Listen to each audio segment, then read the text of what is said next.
my choice of hat for the live reaction video went really well. These bucket hats, like the Canucks one that I had on for the draft lottery reaction video, they were $4 each. I ordered them from Lid's website. Was delivered to the local store. $4. And I ordered them because, well, during the summer, in case it gets really obnoxiously hot, sometimes those hats aren't cool enough, and I thought, well, it doesn't hurt to have a hat. that's really ugly. And they are. They're genuinely ugly. And, you know, this is Vancouver Millionaires, and if I really want to gomer it up, then I can gomer it up. And it's funny because I think part of the reason that my other video went viral, I have so many hats. I even have the two different Nordiques hats. But part of the reason it went viral, I think, is the shot of me and you know, the Canucks bucket and the ugly Flying V jersey. But it's funny because something that bothers me, and it's in this generation of sports talk. We've all watched, and I'm not talking necessarily about Tim and Sid because they're fair. I'm talking more about some of the other guys. I'm not going to name them, but they crucify everybody on the team. It's like they're paid to watch the games for whether it's the Leafs, the Habs, the Canucks, whoever. They're paid to watch these games and just tear the team apart. And they revel in the team failing.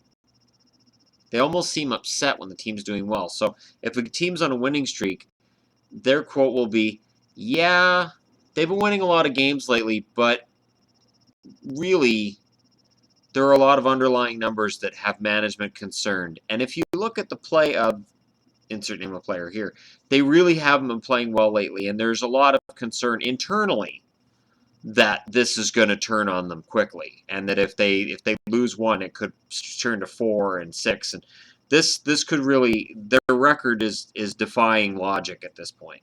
You know the guys. And I don't necessarily disagree with them somewhat. I know there's been times where I've watched, whether it's the Canucks, the Bruins, the Stars, wherever I'm watching and I see them winning games, I'm like, we shouldn't have won that. Or I see them losing games and I'll go, they're about to turn it around. At least they tried. And for me, it's all effort. It's effort. Let me look back here. I think this 2009, 2010 Canucks. And I'll look up the Canucks because that is the team that I watch the most. It's the local team. And let's just take a look at who's... See, right here, this picture bugs me because here's Kesler and Burrows is chirping the other bench. Could have been Chicago. It doesn't really matter. And that is the problem in Vancouver. That image.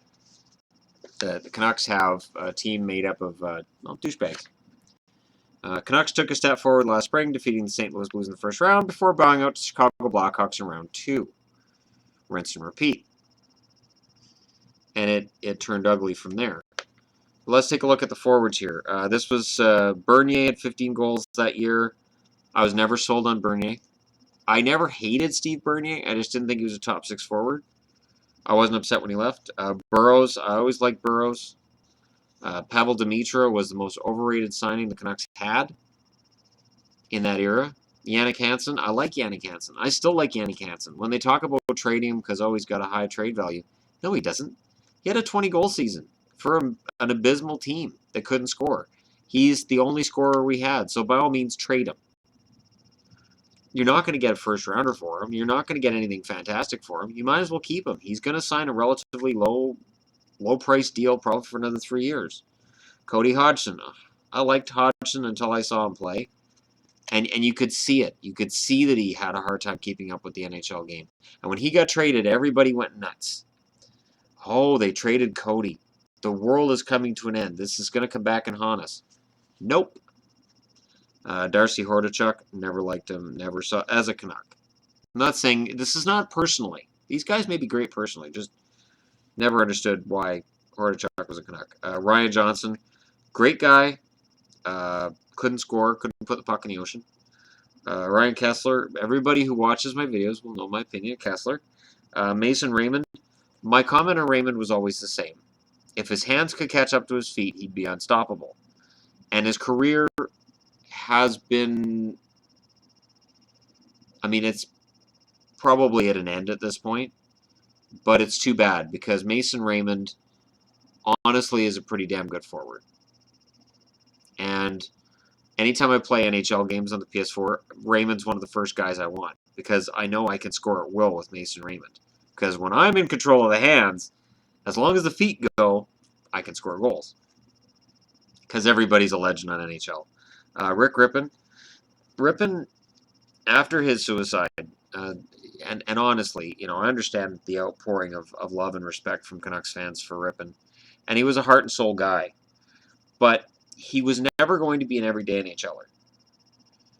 He went to Winnipeg, and I know he felt he had a better chance in Winnipeg of being something, and then things happened. But he was never going to be an everyday guy, and I knew that.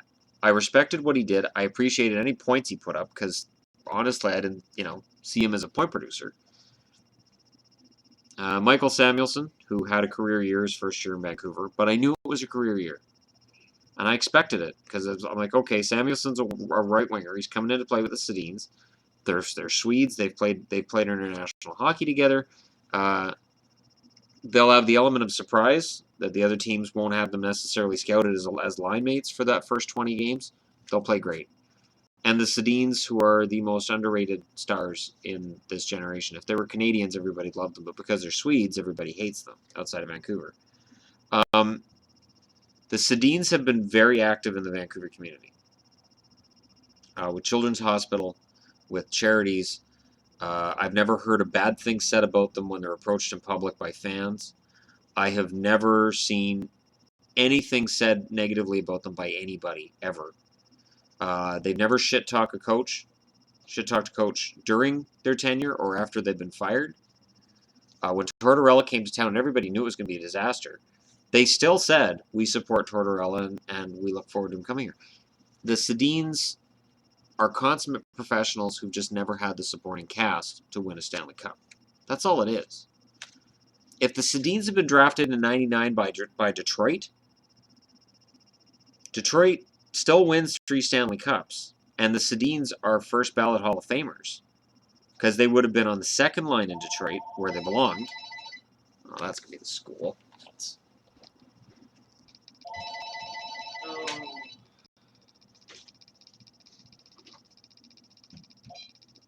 Oh.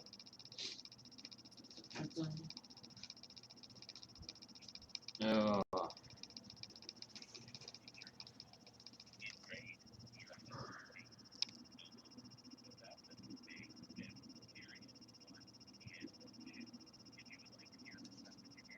No, he didn't miss the whole day. That's a whole other issue. All right. After the Sedins, Kyle Wellwood. Oh fuck. Kyle Wellwood, for all of Don Cherry's love for Kyle Wellwood, he was not a good player. Kyle Wellwood, when he didn't 18 goals, fine. Okay, fine. He's useless. He was, I think, the last player the Canucks have had in their recent history that I yelled at the screen half the time. Shoot. Skate. Give a shit.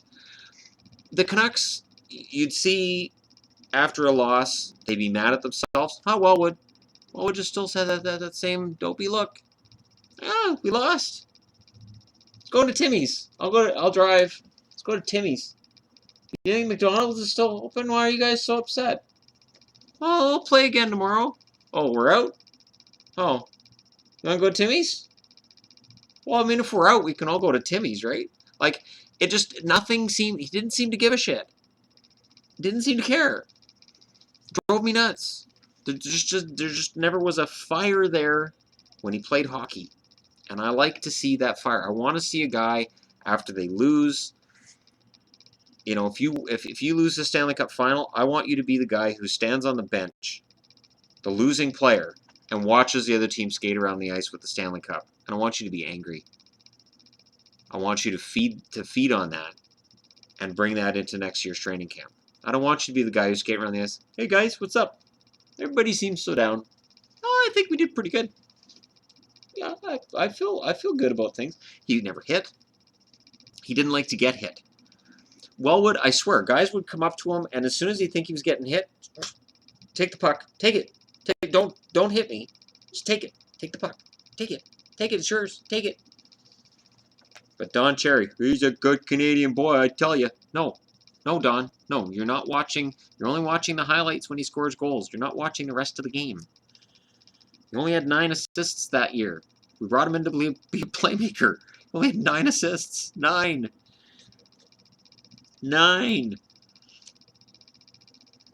Okay, and on the blue line, Kevin Bieksa, Warrior, who is broken. He was broken before he got sent to Anaheim. He's just battered. He is battered, and when I saw he was Anaheim's top 4, I was like, that was why I picked Nashville to beat Anaheim. Because I saw he was projected to be in Anaheim's top 4, and it's like, he's not a top 4 defenseman anymore. He's a 5-6 guy. Put him in as a 5-6 guy. Have him play 10, 12, 15 minutes a game. Don't wear him out. And, yeah. And they're out. Alex Edler, who gets a lot of shit, a lot of flack. Honestly, if Edler went to Detroit, and if he could be a number 4 guy in Detroit, he'd be pretty damn good at it. He's not a number 1 defenseman. He's been relied on in Vancouver to be a number 1 defenseman.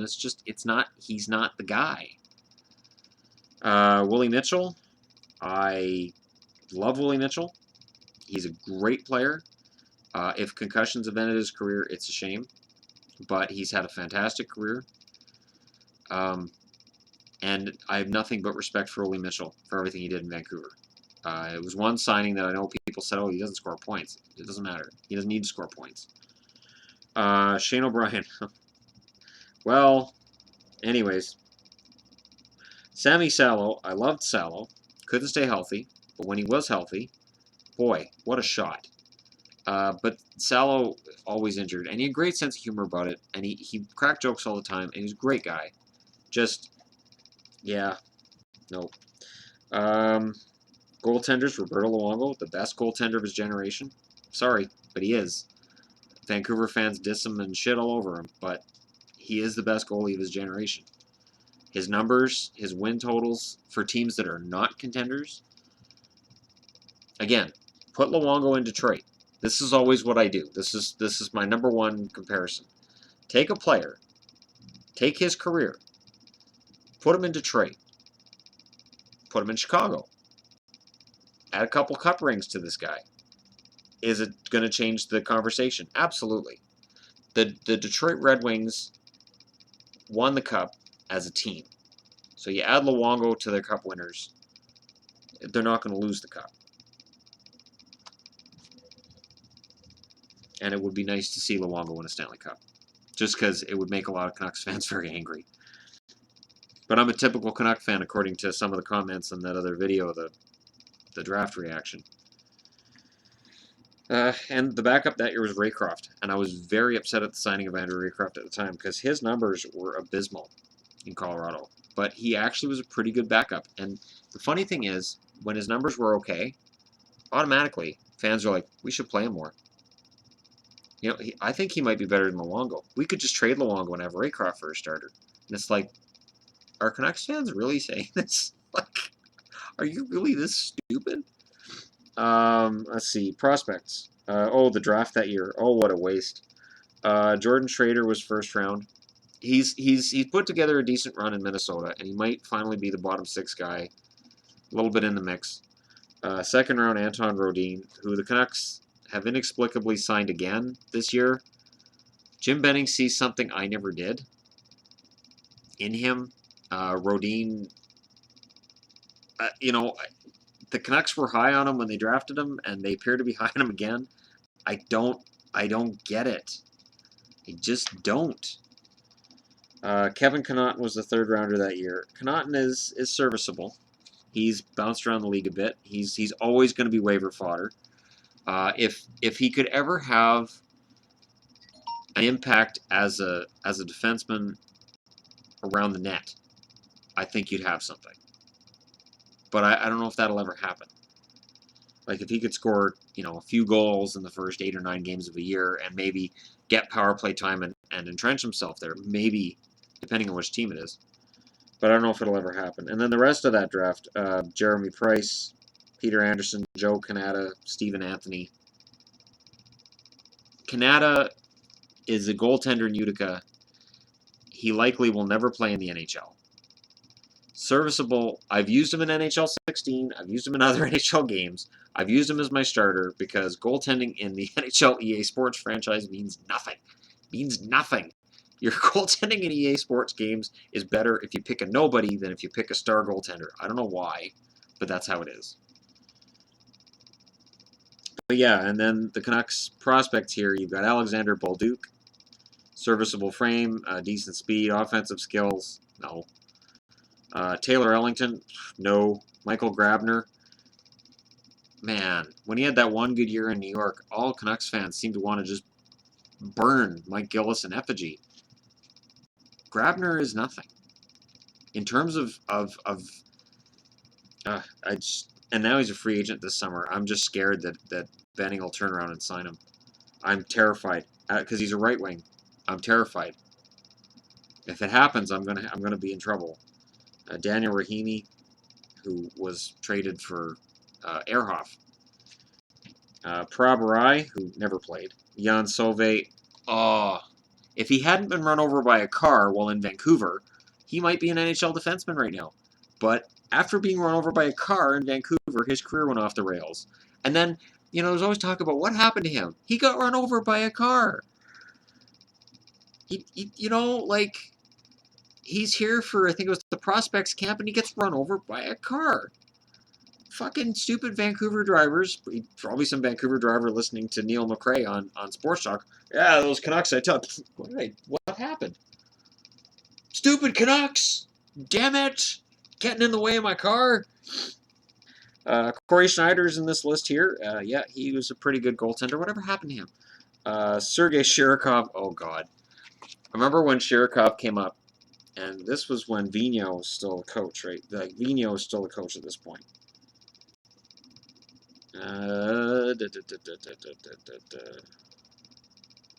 No, it's not listed here, but I'm pretty sure Vigneault's the coach. And Vigneault, everybody's like, why doesn't he play Shirokov more? Because he's not very good.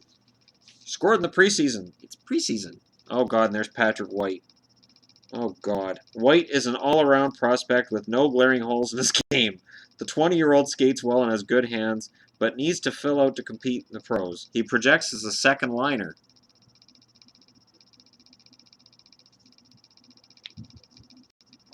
That's enough of Mr. Book for today. Patrick White projects as the second liner. And this is why when I see all these talks about the draft and who's going to be great and who isn't, and I hear Austin Matthews and how wonderful he is, all I keep thinking is, that Patrick Lane kid's supposed to be pretty damn good. Patrick Lane's being compared to Timo Selänne. So if he goes to Columbus, and he's Timo Selänne, and he puts up 40, 50 goals every year, did Columbus lose the draft lottery? No. What about Puljujarvi? If Puljujarvi becomes a 65-point guy for Winnipeg, because it's hard to project anybody being much higher than 65 points in Winnipeg, let's be honest. Because Mark Scheifele is not a first-line center. That's the number one problem in Winnipeg is the first-line center position. If anybody needed Austin Matthews, it was him. Oh, God. Phone again. I don't know that number. No, I'm not answering it. Could be Noah.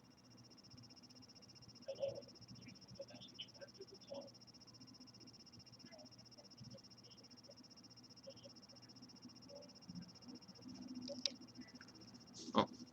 Hello? Hi there.